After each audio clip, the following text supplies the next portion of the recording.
Part 2, The Raven's Gambit. Previously, Private Detective William Harlow thought he was hired to find a missing German translator named Klaus Schmidt. Instead, he discovered that Klaus was a Nazi spy turned double agent, that his sister, Ingrid, is actually his Nazi handler, and that Klaus is already dead, murdered by his own people. Now Army Intelligence Colonel James Morrison wants Harlow to walk into what's certainly a trap at the Pacific dining car, but for reasons that aren't entirely clear. The Pacific dining car was the kind of place where railroad money had built something that was supposed to look like old European elegance, but mostly just looked expensive. Red leather banquettes, crystal chandeliers, and waiters who'd been there since the railroad was king. It was also the kind of place where a man could get shot, and the other diners would just assume someone had ordered their steak extra loud. I arrived 15 minutes early and took a table near the back where I could watch the entrance. Colonel Morrison's plan was simple. Let Ingrid Schmidt reveal her hand, then arrest her and anyone else who showed up. What Morrison hadn't told me was how I was supposed to stay alive long enough for the cavalry to arrive. I'd been nursing a cup of coffee for 10 minutes when she walked in. Ingrid Schmidt looked even more beautiful in daylight, which somehow made her more dangerous. She was wearing a navy blue dress that probably cost more than I made in a month, and she moved through the restaurant like she owned it. "Mr. Harlow," she said, sliding into the seat across from me. "Have you found my brother?" "Yes and no." I watched her face carefully. "I found out what happened to him, but I don't think you're going to like it. Please tell me." "Klaus is dead, murdered 3 nights ago in Griffith Park." She put her hand to her mouth and made a small sound of distress. If I hadn't known better, I would have believed she was genuinely shocked. But her eyes gave her away. They were calculating, measuring my reaction. How did this happen?" "Someone found out he was working as a double agent for U.S. Army intelligence. Someone who didn't want him passing German secrets to the Americans." I leaned forward. "Someone like you?" The mask slipped just for a second. Her eyes went hard and cold, and I saw the real Ingrid Schmidt, not the grieving sister, but the Nazi operative who'd had her own brother killed. "I don't know what you're talking about." "Sure you do. Klaus was your asset, your source inside the German refugee community. When the army turned him, you had him eliminated before he could expose your network." I took a sip of my coffee. "The only thing I can't figure out is why you hired me." "To find my brother's killer, of course." "No, you hired me to find out what Army intelligence knows about your operation.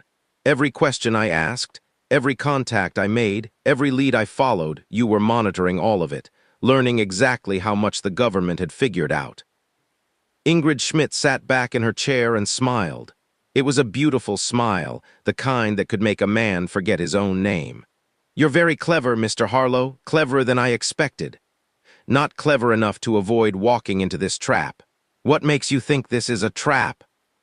Before I could answer, a man sat down at the table next to us.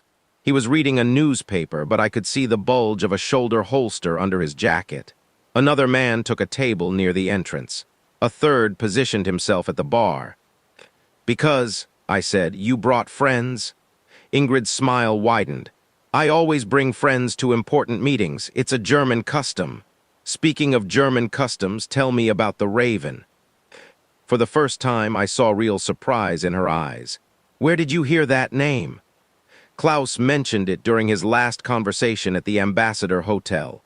"Who is the Raven?" She was quiet for a long moment, and I could see her mind working, trying to decide how much to tell me. "The Raven is a code name, someone very important to our cause. Your cause being the destruction of America. Our cause being the creation of a new world order, one where Germany leads and America follows." Her accent was getting stronger, the mask slipping further. "You Americans think you're so superior, but you're weak, soft. You don't have the will to do what's necessary. Like murdering your own brother?" Klaus was weak too. When he agreed to betray his own country, his own blood, he signed his death warrant. She signaled to one of her men. "Just as you signed yours when you started asking questions about things that don't concern you." The man with the newspaper stood up and started walking toward our table. I reached for the .38 in my shoulder holster, but another voice stopped me. "I wouldn't do that if I were you, Mr. Harlow. The voice came from behind me. I turned around and saw a man I recognized from the photographs in Colonel Morrison's file, Heinrich Müller, one of the most wanted Nazi agents in America. He was a small man with a neat mustache and the kind of pale eyes that belonged in a morgue. "Herr Harlow," Müller said in accented English, "you have caused us considerable inconvenience." "Sorry to hear that. I'll try to be more considerate next time." Müller laughed, a sound like glass breaking. "There won't be a next time. You see, the Raven has decided that your investigation ends here." "The Raven being you?" "Me. Oh no, Herr Harlow. I am merely a functionary. The Raven is someone far more important." Müller sat down next to Ingrid. "Someone who has been feeding us information about American defenses for over a year. Someone inside the government. Someone very high inside the government. Someone who knew about Klaus's mission, who knew he had been turned, who arranged for his elimination." Müller's smile was reptilian. "Someone who is about to arrange for yours." I felt the cold touch of realization creeping up my spine. Morrison. Colonel James Morrison, yes. A man who discovered that serving his country paid poorly, but betraying it paid very well indeed. Müller checked his watch. He should be here any moment to clean up this unfortunate mess. As if on cue, Colonel Morrison walked into the restaurant. He moved like a man who owned the place, his silver-headed cane tapping against the floor. He spotted our table and walked over, his pale blue eyes showing no emotion. "Mr. Harlow," he said, taking the remaining chair, "I hope you've learned what you needed to know. I've learned that you're the Raven. A melodramatic code name, but it serves its purpose." Morrison placed his cane across his knees. "Heinrich, is everything prepared?" "Of course, Mr. Harlow will have a tragic accident on his way home, a robbery gone wrong, perhaps. These are dangerous times." I looked around the restaurant. The lunch crowd was thinning out, and I noticed that the remaining diners all seemed to be Morrison's people. We were in a room full of Nazi agents and traitors, and I was the only one who didn't belong. "How long have you been working for them?" I asked Morrison. "Since before Pearl Harbor.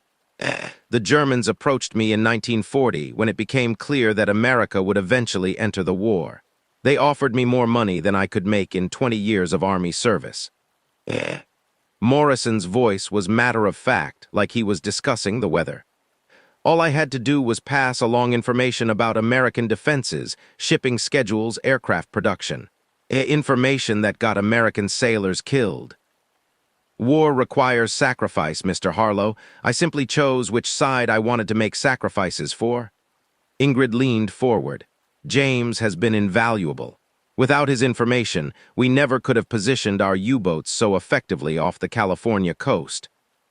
Or sabotaged the aircraft factories in San Diego," Müller added.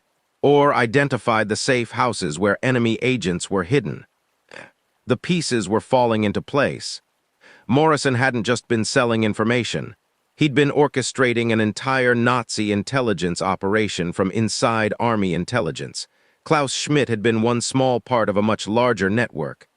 "What about Klaus?" I asked. "Why did you really kill him?" Morrison's expression didn't change. "Klaus discovered that I was the Raven. He'd been reporting to me for 3 months, but he started to suspect that the information he was giving me wasn't being used to catch German spies. It was being used to protect them. So you had him eliminated." "I had Ingrid eliminate him. It was poetic justice, really. Klaus betrayed his own sister to work for the Americans. Ingrid returned the favor." Morrison checked his watch.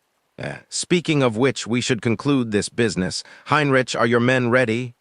Müller nodded. "The street is clear. It will look like a robbery." "Wait," I said. "Before you kill me, tell me one thing. Why did you really want me to take this case? You could have just had me killed from the beginning." Morrison smiled. "Because we needed to know what Army intelligence suspected about our operation. By letting you investigate Klaus's disappearance, we were able to identify every contact you made, every source you used, every piece of information the government had about us. You used me to expose the government's investigation." "Exactly, and now that we know how much they know, which isn't very much, we can continue our work without interference." Morrison stood up. Thank you for your service, Mr. Harlow. Your country owes you a debt of gratitude. My country doesn't know I exist, which makes this so much easier. Müller signaled to his men. I saw them start to move, positioning themselves for what would look like a random robbery. In about 30 seconds, I was going to be dead. That's when the lights went out. The restaurant plunged into darkness, and I heard the sound of breaking glass from the kitchen. Emergency lighting kicked in, casting everything in a dim red glow. That's when I saw them. Men in military uniforms moving through the restaurant like shadows. "Federal agents," someone shouted. "Nobody move." The dining room erupted in chaos. Müller's men went for their guns, but they were outnumbered and outgunned. The federal agents had been hiding in the kitchen, the basement, probably the parking lot too. Morrison had walked into his own trap.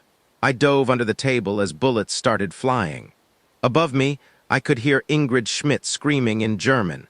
Morrison was shouting orders that nobody was following. Heinrich Müller was trying to reach the exit but ran into a wall of federal agents. When the shooting stopped, 4 Nazi agents were dead, 3 were wounded, and the rest were in handcuffs.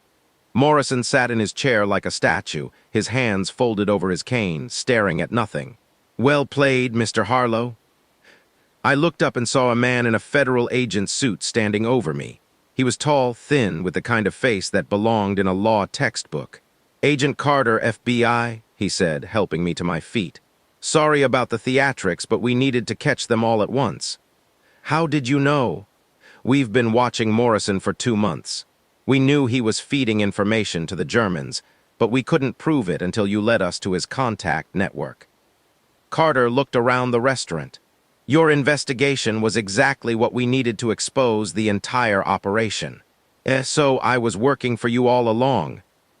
"In a manner of speaking, though we didn't tell you for obvious reasons." Carter smiled. "Sometimes the best agents are the ones who don't know they're agents." I looked at Ingrid Schmidt, now handcuffed and bleeding from a cut on her forehead. She caught my eye and smiled that beautiful, deadly smile one last time. "This isn't over, Mr. Harlow," she said. "The raven may be caged, but there are other birds in the sky." Agent Carter led her away, but her words echoed in my mind. In the world of wartime espionage, catching one spy ring just meant there were others waiting to take its place. As I walked out of the Pacific dining car, I realized that my involvement in this case was far from over. Somewhere in Los Angeles, there were other Nazi agents, other traitors, other ravens waiting in the shadows. And they all knew my name. Next time, William Harlow thought the case was closed, but Ingrid Schmidt's dying words proved prophetic. A new player enters the game. Someone who knows all of Harlow's moves before he makes them. The hunt for the remaining Nazi agents leads to the darkest corners of Hollywood, where the line between fantasy and reality disappears entirely. Don't forget to like, subscribe, and ring the bell so you don't miss the next thrilling episode of The Berlin Shadows.